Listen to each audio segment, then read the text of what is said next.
we spend a ton of time, kids, for instance, spend a ton of time at school, adults, a ton of time at work.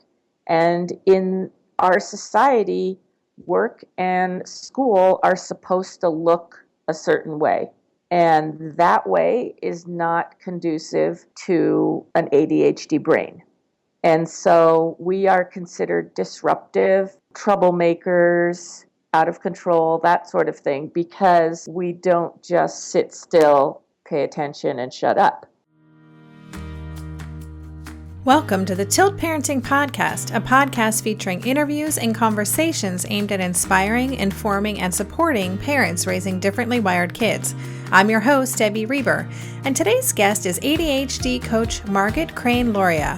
Margit is the founder of Block to Brilliant, and she works one-on-one with families dealing with ADHD, both in person and virtually, leads workshops, and recently launched the ADHD Video Club for parents raising kids with ADHD, which Margit will tell you about during our interview. I know that a lot of our families at Tilt have children with ADHD, so I'm especially excited to share this conversation with you.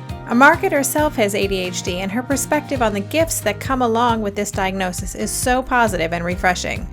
I hope you enjoyed this conversation and find it as inspiring as I did. To learn more about Tilt, the revolution for parents raising differently wired kids, visit www.tiltparenting.com.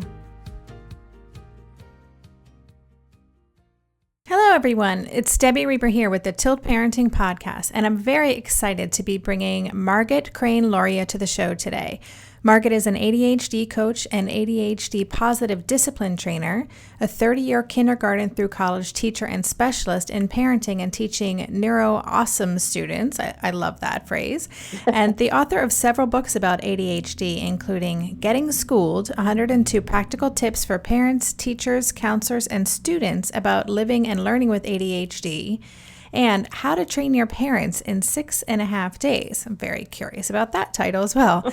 And she's also the founder of Block to Brilliant, Margit's coaching practice, where she offers workshops and coaching for parents and kids. So thanks so much for being on the show today, Margit. Thanks for having me, Debbie. I'm happy to be here.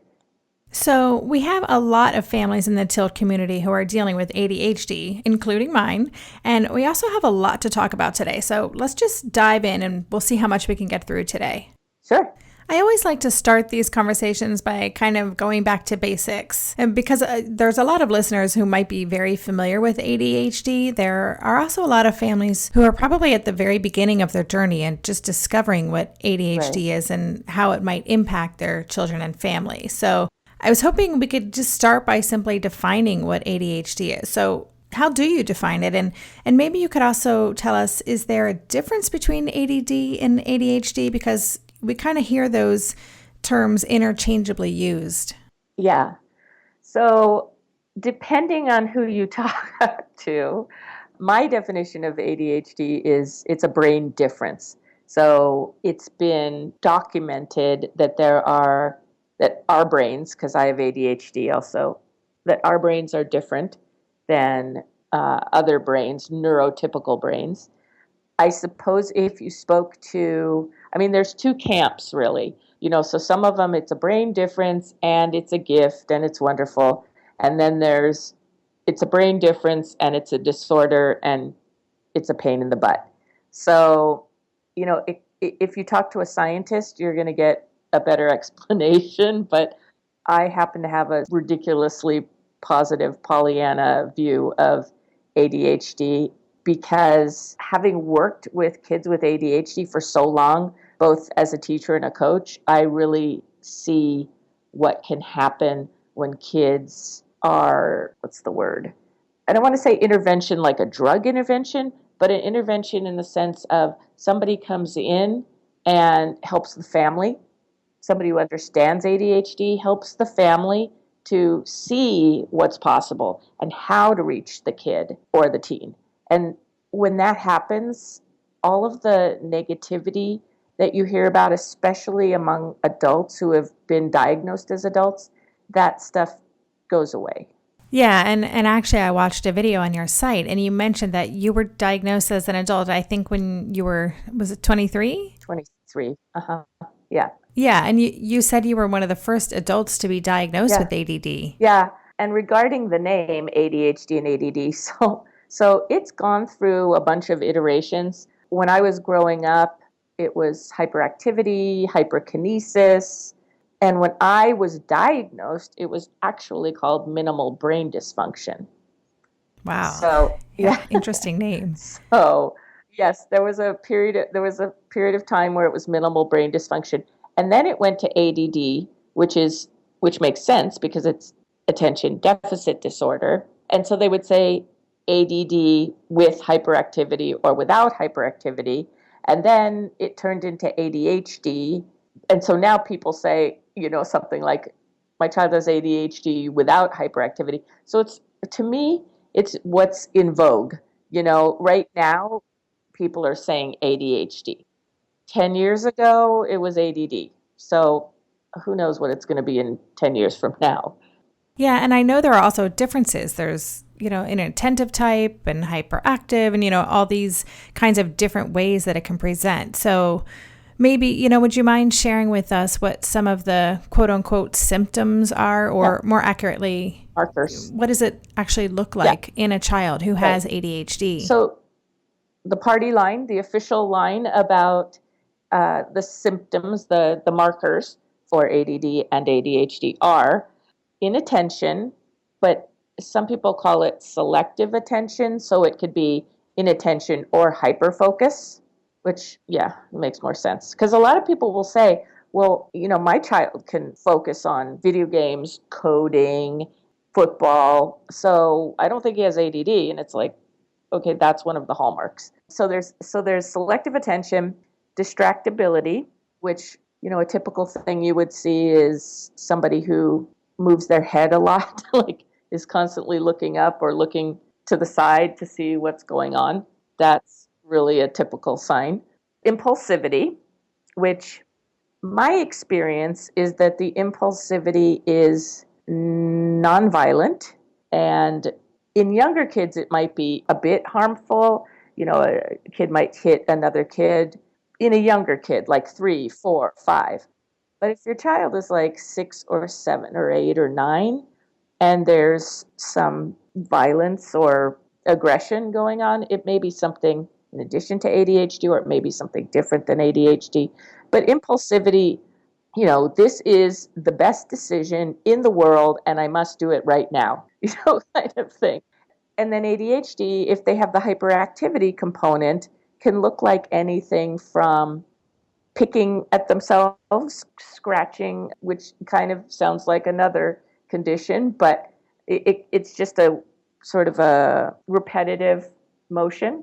It could be jiggling their leg, or it could be somebody that cannot sit still, has to walk around, has to touch things, that sort of thing. And then, the issue is that ADHD co-occurs with so many other conditions. Sensory processing disorder, you mentioned in your email to me, Asperger's or high functioning autism, as it's called, OCD. I mean, so many others. So there is some overlap. Absolutely. And giftedness as well. Giftedness as well. Absolutely.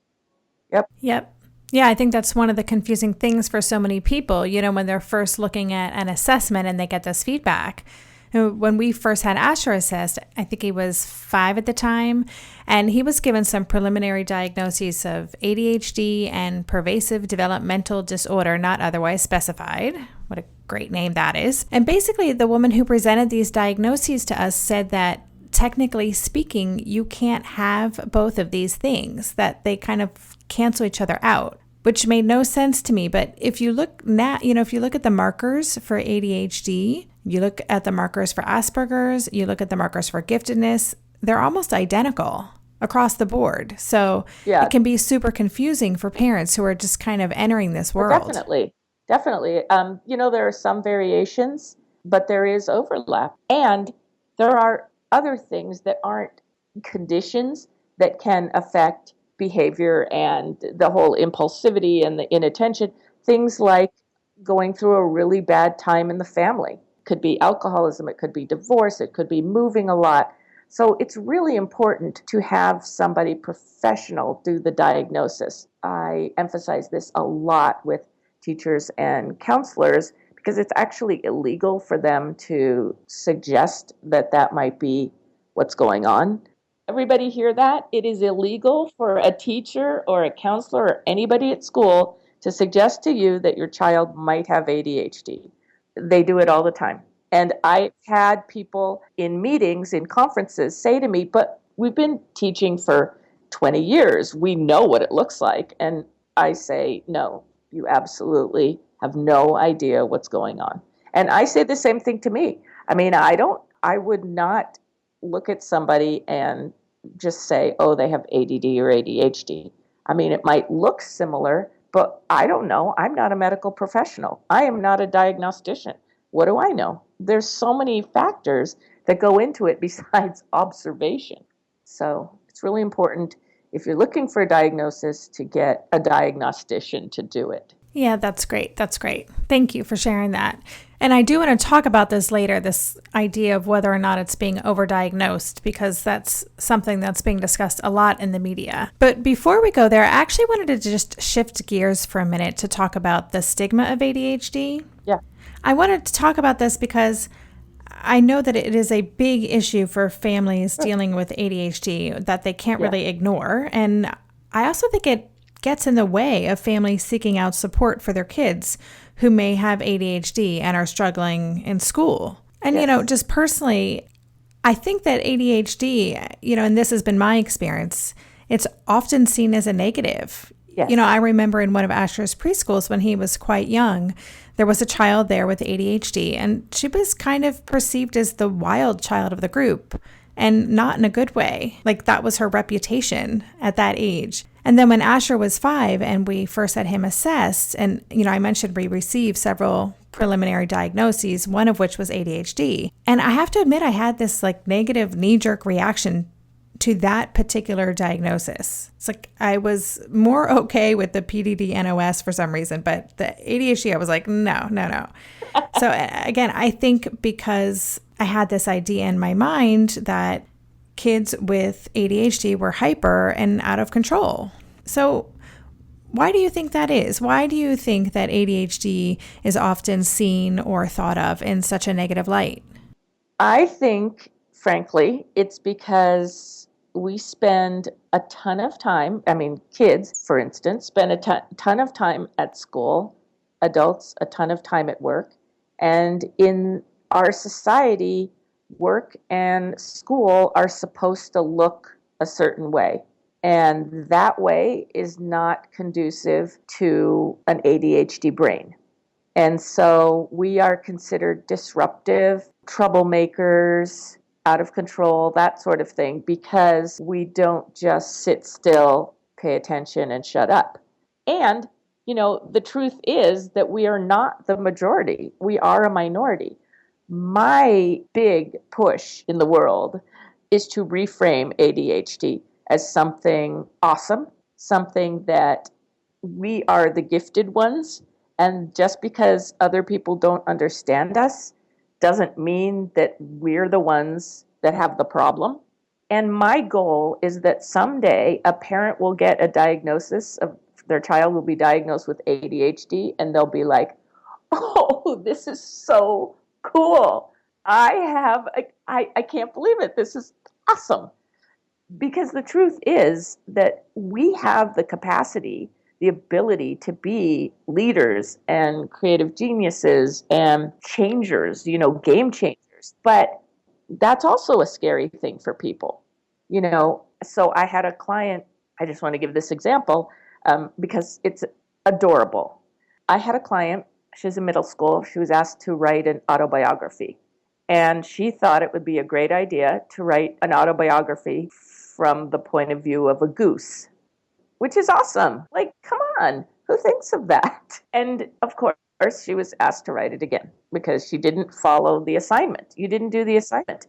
And it's like, okay, you can't even appreciate that? That was genius. Who thinks of stuff like that? We do. So just because you can't appreciate it doesn't mean it's not genius, doesn't mean it's not wonderful. And I think when a child gets diagnosed, the parent knows that it's an uphill battle, because it is. That's why I come in and, having been a teacher and a school counselor, I know the school system. I know when they're saying stuff just to be, sort of convenient for themselves. Like, well, we can't do that. Of course you can. And I know when they're being super helpful. I know the difference. And so I can tell a parent, okay, this person is fantastic. Use this person. Or, in rare occasions, this teacher is a horrible person. If it were my child, I would pull them out of the class, which schools hate. I don't do that. I mean, I've only done that once in my whole career of, 10 years in this particular business. But, it's scary for a parent, and schools, think about it. You went to school also, and you have your own memories and issues around school too. So, when you get called into the principal's office, like, oh my God, what did I do? Yeah, I love the way you explained that. And also, your vision for reframing this conversation is so in alignment with what we're trying to do at Tilt, shifting the whole parenting paradigm, and even beyond parents, the whole paradigm of how we perceive difference in the way people are wired, and that it isn't a deficit. And, it takes a lot of work, but yeah. I'm so glad that you're doing the work you're doing. We're finding people through Tilt. I just interviewed someone for the podcast who's a dyslexia specialist, and she shares the same vision, but about dyslexia. And it's just really exciting to connect with these people, because I couldn't agree more. Cool. But yeah, having kids with ADHD in a traditional school classroom presents challenges to teachers. I mean, I homeschool Asher now, which I've been doing this is our 3rd year now, and I get it. Like, my child needs he is in constant motion, and that's fine at home. I mean, at home it works fine, but right. It's but in tricky. A school setting. Yeah, it's very difficult. Yeah. So here's the other side of that. I went to an alternative elementary school. Like, it's still considered like the best. And they did not understand me. I was like too alternative for the alternative school. In junior high and high school, I went to a public school, and I really liked it. I liked having the structure. I liked knowing exactly what was expected of me, because in the alternative school, if you're told to write an autobiography and you write an autobiography from the point of view of a goose, hopefully they're going to be supportive, but that wasn't the case for me. I was called into the office a lot. She's so smart, but she's not reaching her potential. And I heard that. I mean, I didn't even know what potential was, but that line was said all the time. So in public school, where there was structure and I knew exactly what was expected, it doesn't mean I'm going to do it, but at least I understand. So I really liked public school. But then I went to an alternative college, and that was fantastic. But it was because I had an idea of who I was and how I wanted to learn. And so I could, choose the school that fit me, instead of, just here's your school. It's alternative. It's awesome. Everybody loves it. And it not working for me. Right. Different things for different kids. Mm-hmm. Yeah.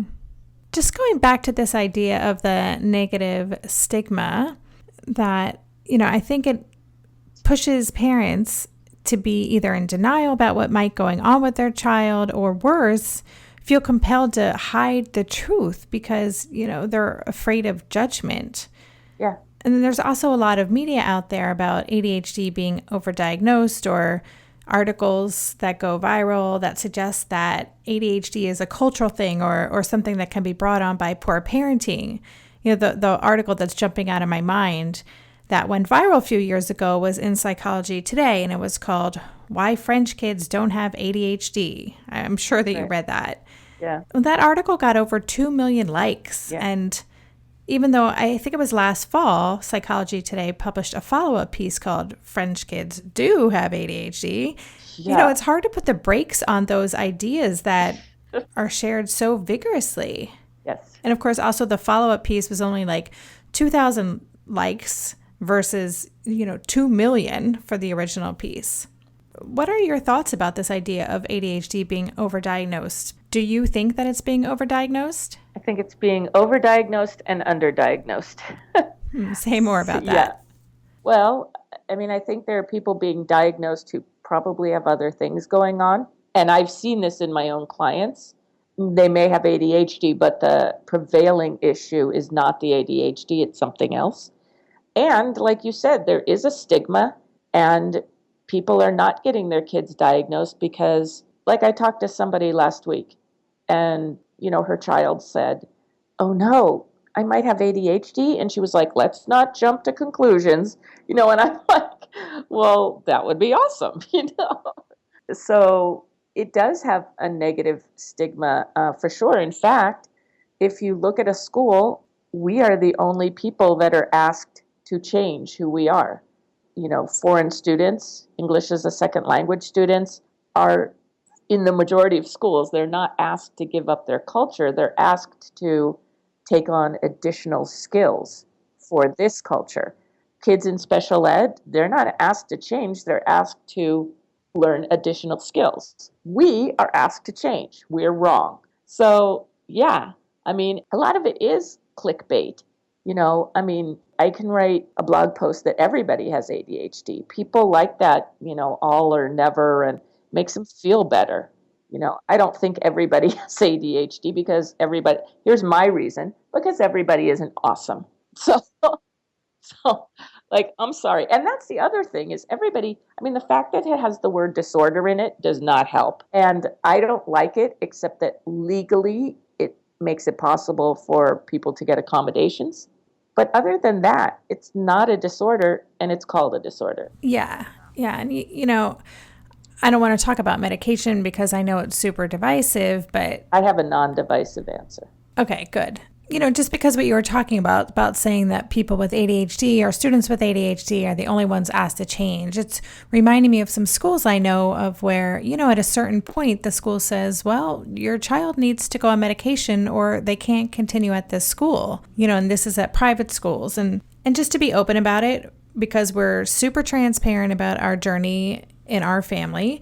Right now, Asher is not on any medication for ADHD. We're trying other approaches to support him. And because we're homeschooling, our expectations are much different than if he were in a traditional classroom. But with that said, we do talk about medication with Asher, and he knows it's an option if and when he decides to try it. But for now, he says he'd like to try other things, and that's great. But there was an article that came out earlier this month about, where the Center for Disease Control in the U.S. came out with a warning that said that Americans may be over-medicating the youngest children with ADHD, and they're recommending that instead parents of young children, especially those under the age of 6, try behavioral therapy first, and then, if they do use medication at a later point, they do it in conjunction with therapy. So let's hear your non-divisive answer or, your perspective on medication. So I think medication is a family decision. I have seen it work fantastically, including with me. I'm not on medication now, but I was on medication for 17 years. It was like a piece of me that had been missing that I thought maybe I had, but I could never grab it. It was put in place. I've also seen it not work, and you hear about it all the time. When the medication is the right medication and the right match, it will make you feel like a better version of yourself. If it's the wrong match, don't use it. If you don't feel better, then don't use it. But I also believe that we tend to think of treatments like, I'm going to take medication. But what we really need is a treatment plan, and that can involve medication or not. It can involve coaching, essential oils, homeschooling or not. There are various things that will, and parents need to figure out what will work for their child, and that is hard. As far as therapy, so I do a family approach. I coach the whole family because my personal feeling is that when you send a child to therapy, it singles out the child as the one that has the problem. And I don't think of ADHD as a problem. I think of ADHD as a difference. And when you coach the whole family understands each other better, what their expectations are, what their needs are, so that they can get along better, so that they can channel their child, so the parents can channel their child's ADHD in the way that works for their child. That's great. Yeah. Yeah. I'd like to hear more. That was actually my next question. I'm really curious about the work that you do with families. Like, what does that actually look like? And I love using the language of coach. You know, we just had a specialist in executive functioning on the podcast recently, and she also refers to herself as a coach. So, but what would it look like when you work with a family? Say a family comes to you with a child with ADHD and they're just kind of starting and they need support. What kind of work do you do with them specifically? So I get people that are starting with a diagnosis, but I also get people that have tried everything and nothing is working and they're just at the end of their rope. The first step with me is, you can sign up for the newsletter and that sort of, there's plenty of free stuff. But if you want to work directly with me, the first step is what I call a Brilliant Discoveries session. And the family fills out questionnaires so that I come into the meeting with a good deal of knowledge. I don't want to spend my time with the clients sort of just asking a bunch of questions. I like to get down to work. And based on the questionnaires, because one of the questions is, what have you tried before? So I come into the meeting with 6 to 10 strategies that they can implement right away. It can be anything from your child definitely needs more sleep to try feeding them meat. There's just a range of things that can make a difference. And that can stand alone because a lot of people are like, oh my gosh, you've just given me a ton of strategies that I've never tried before.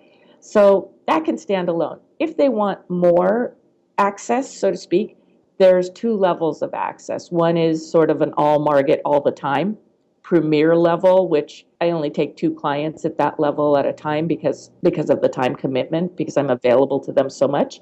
But there's also an hourly type of thing. I want to set an appointment with Margit for this week, and that's phone or Zoom. So anybody in the world can talk with me. And really what I do is a lot of skills building. This is because the habits that we have and this is true for everybody, the brain is accustomed to behaving a certain way and it doesn't naturally want to change. But if you keep introducing new behaviors, it will change over time. And those new behaviors become the habits. So I don't do anything long term. It's anything from a few sessions to 3 months. I don't go beyond 3 months. If you need more than 3 months, there's probably something else going on, or it could be a therapy thing. But it's really about changing the way the synapses fire in your brain. And it's non-invasive. I'm not doing anything except encouraging you, supporting you, giving you tips and strategies tailored to your family. So it's not like, oh, this works for everybody. It's tailored to your family, your schedule, your values, your needs, the number of people in your family, all sorts of things like that, so that your child can be supported and you as the parent can feel heard and understood and relief and hope. I want you to feel how awesome ADHD is also, not just your child. So. Wow. Yeah, I love the work that you're doing. I'm just grateful that there are people like you out in the world. I'm such a huge advocate of people getting support when they need support, and I feel like there were times in the past where I've had like a team, I had my team in all these different areas. Yes, but that's brilliant. I love that. I'm all for that. I think that's brilliant. Yeah, it's so important that we get support, and I just love the way that you're working, and I'm already thinking, I have to schedule a session with you. All right, we're kind of running short on time, so I just want to ask you one more quick question before we say goodbye. I don't know if it's a quick question with a quick answer, but if there are listeners who are suspecting that their child may have ADHD, what should their first course of action be? What would you recommend that they do? Well, actually, what I would recommend is that they go to a naturopath. Here's why. Medical doctors are fabulous. I have nothing against them. Typically, a parent will go in. This is what I've heard. This is based on my experience with parents. The parent goes in and says, I think my child has ADHD, and the medical doctor will either recommend testing, which costs thousands of dollars, or a pill. A naturopath, if you go in, and the naturopath will look at behaviors and symptoms and can treat the symptoms rather than the label. So I can give examples of that, but I know we're running out of time. But can you give us one maybe? Yeah. So I had a client, and he does have ADHD, but even more than that, he has adrenal exhaustion, and he has a diagnosis of anxiety. So, which kind of go hand in hand.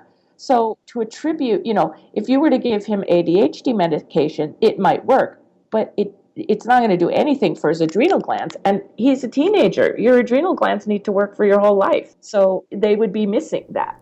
Okay, that's great advice. I have not heard that before, so thank you for that.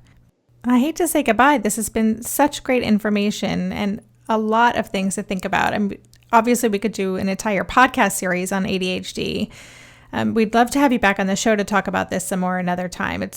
I know there's a lot of parents in the TILT community who have children with ADHD, and so I know this is going to be super helpful for them. Yeah, awesome. And for listeners who want to get in touch with you or learn more about your work, what's the best way for them to connect? And you mentioned before we started recording, also a very cool video club, a subscription site I'd love for you to tell us more about. So the easiest way to get in touch is to go to my website, blocktobrilliant.com. You can sign up for my weekly newsletter. It has a parenting tip each week, and those people get discounts on stuff, subscribers.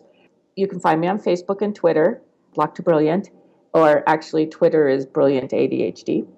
And the video club, it's my new baby. I'm super excited about it. You go to ADHDvideoclub.com, conveniently, and you will be taken to a site where there are hundreds of videos about ADHD. You pay $15 a month, and you have 24/7 access to these hundreds of videos, and they're very specific, like what happens if the teacher says to me, I can't do anything more, or what happens when the school says you need to put your child on medication. Really, really specific, and they're separated into categories. Now, for your listeners, I would like to offer $5 off on that $15 a month. And this is a price lock-in. You will always be charged the same amount. So it will never change through all the years of your ADHD child. All you have to do is there'll be a coupon code. Put in the word TILT, T-I-L-T, in all capital letters, and you will get $5 off. So you'll only be paying $10 a month for the duration of your parenting an ADHD child or teen. That is fantastic. Thank you so much. I know I will be taking advantage of that, but I really appreciate that. Thank you. And for listeners, I'll include links for all of the websites and resources that Margaret's mentioned on the show notes. Thank you so much for coming on the show. I really appreciate this. I hope we get to do it again sometime, Margit. Yeah, that would be awesome. I had a great time. Thank you. You're a really good interviewer. Oh, thanks. Thank you so much for tuning into the Tilt Parenting Podcast. To learn more about Margit and her work through Block2Brilliant, as well as learn more about her new ADHD video club, visit her online at blocktobrilliant.com and ADHDvideoclub.com. And don't forget the special discount for members that Margit has so generously offered the Tilt community. You're going to use the code TILT in all capital letters, TILT, when you subscribe, and you'll get in at that lifetime rate of $10 per month. And as always, I'll include links to all of the resources mentioned in this episode on the show notes page at tiltparenting.com/session14. For more information on TILT, the revolution for parents raising differently wired kids, visit us at www.tiltparenting.com.